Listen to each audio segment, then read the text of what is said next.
Okay, first job, unmute myself. Second job, can anyone see the slides or not? I've got them ready to go, but I can see them, but I don't know if you can see them. Okay.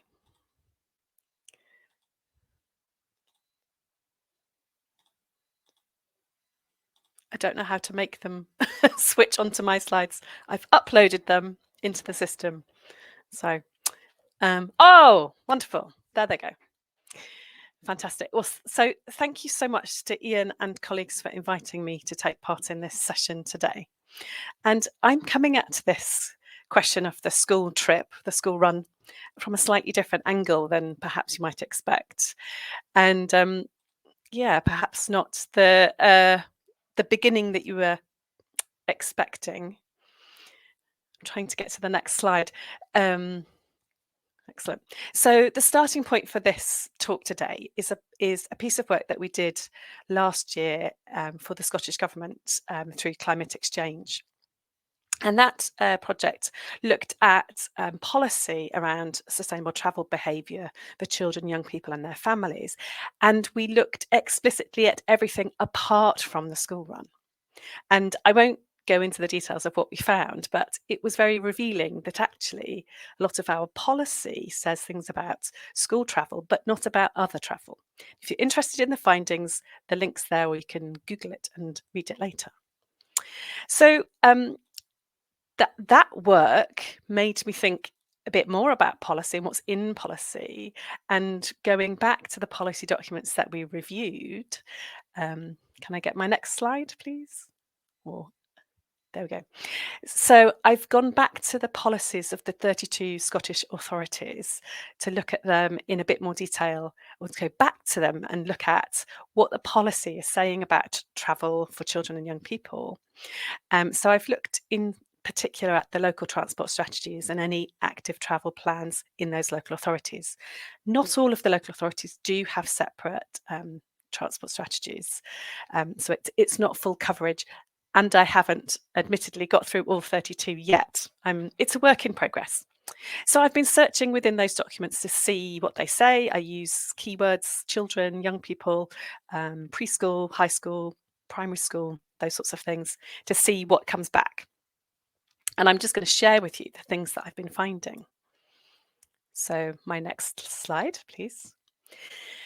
So looking across those documents, I can say that in all of the documents I have reviewed, there are more mentions of schools than there are of children.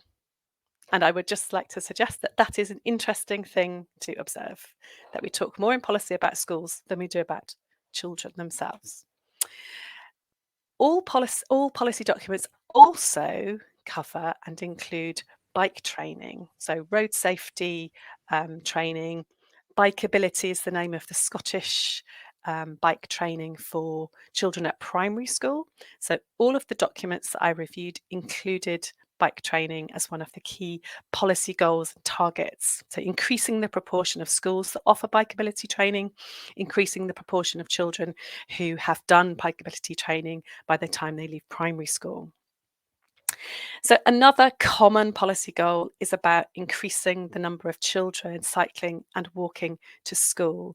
And in many cases, those policies focus specifically on primary school age children. This may be linked to the data that's available in the Hands Up survey that's done in primary schools that covers travel to school. So this is one of those kind of chicken and egg situations about, do we set a target because the data's there, or are we collecting data because the target's there, or is there a broader question about which children are we expecting to walk and cycle to school, or trying to increase the number of those children walking and cycling to school? And in lots of places, the focus is on primary school age children, and there are no separate targets for high schoolers or preschoolers even. Okay, I'm whizzing through this. Next slide, please. So those are observations for all documents. So something that is common throughout all of the documents I reviewed.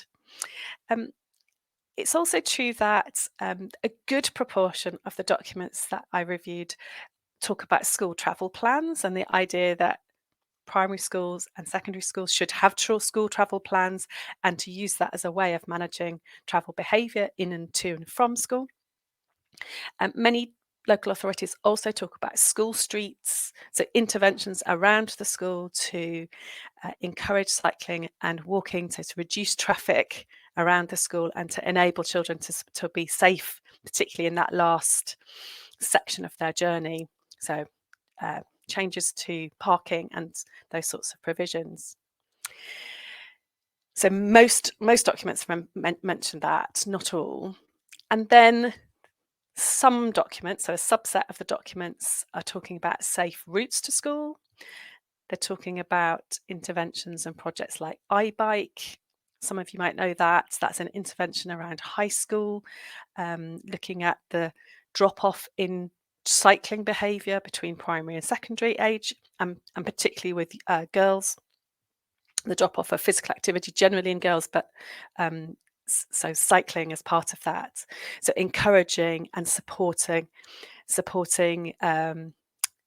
high school children to continue to cycle as they move schools. We also get the idea of cycle-friendly schools and supporting local authority schools to be part of that scheme and to gain cycle-friendly status. And then a few authorities have mention of specific projects to promote cycling and promoting cycling to particular groups of children.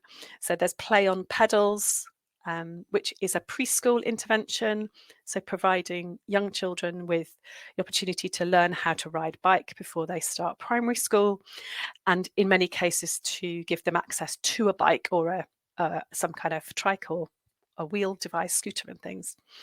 And there are some other examples of mountain bike projects, for example, targeting high school children.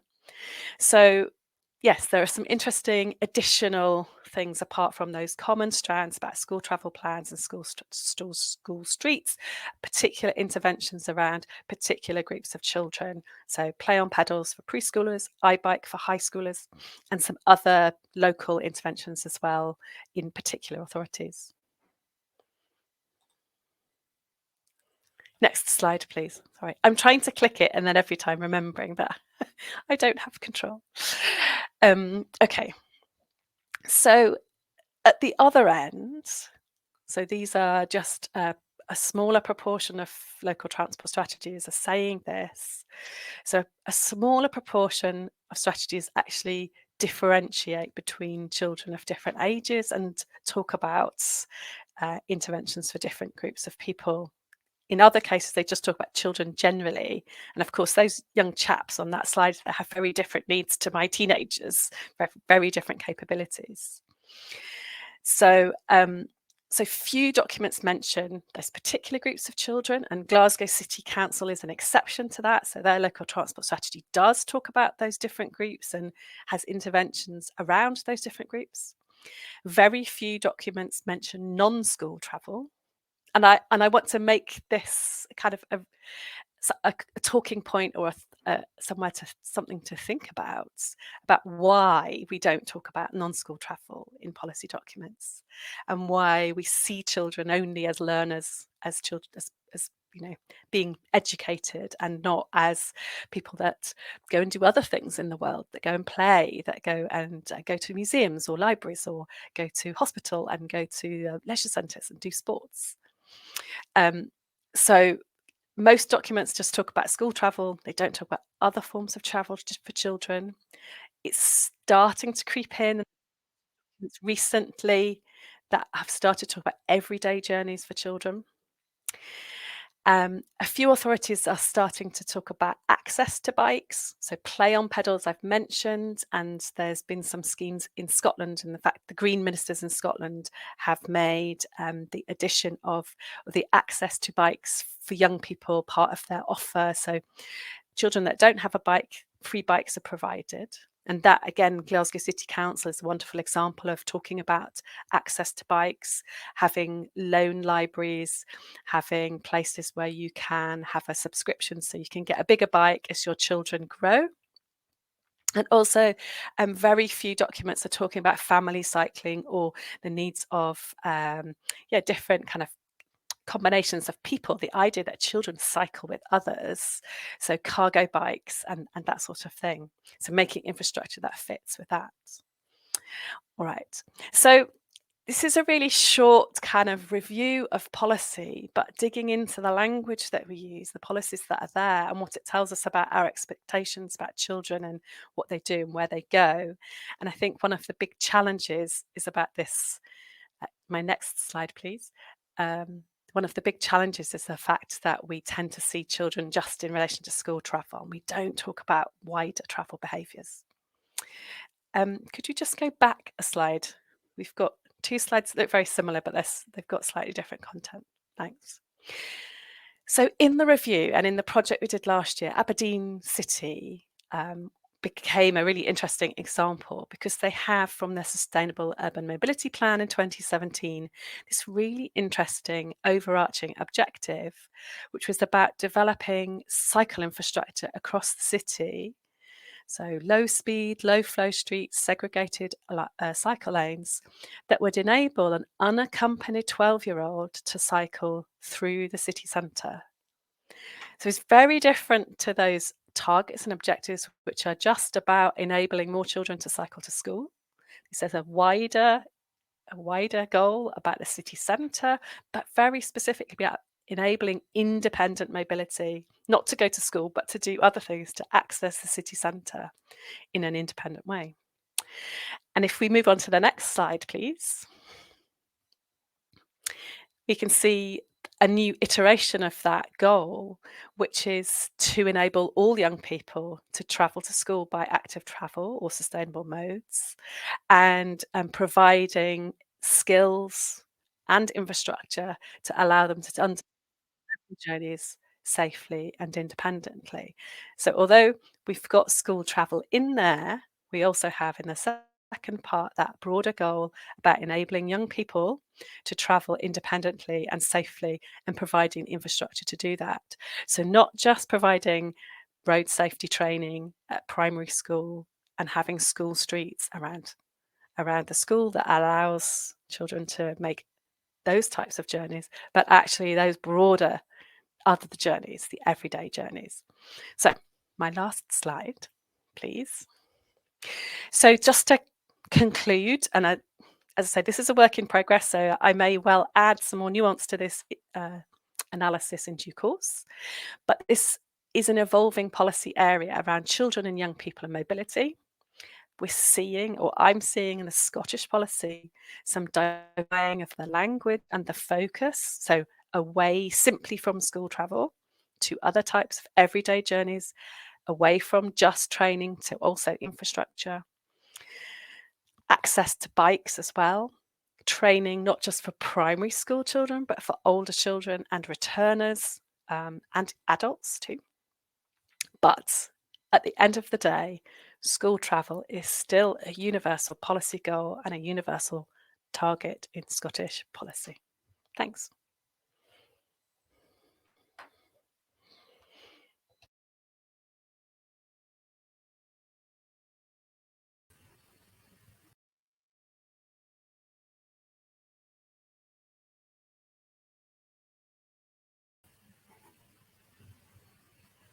Thank you, Caroline. Sorry, there's a bit of a delay with kind of us moving people around, so apologies to the audience for the slight gaps in our presentations. That's really interesting. I mean, it gives us a slightly different view of this topic. So I think we'll, as I said, we'll move through the presentations. We'll have all four. But thank you, Caroline. I should have introduced you formally, shouldn't I, as assistant professor at Heriot-Watt University in Edinburgh. In the Urban Studies unit, is that correct? The Urban Institute. Urban Institute. Okay, thank you. Okay,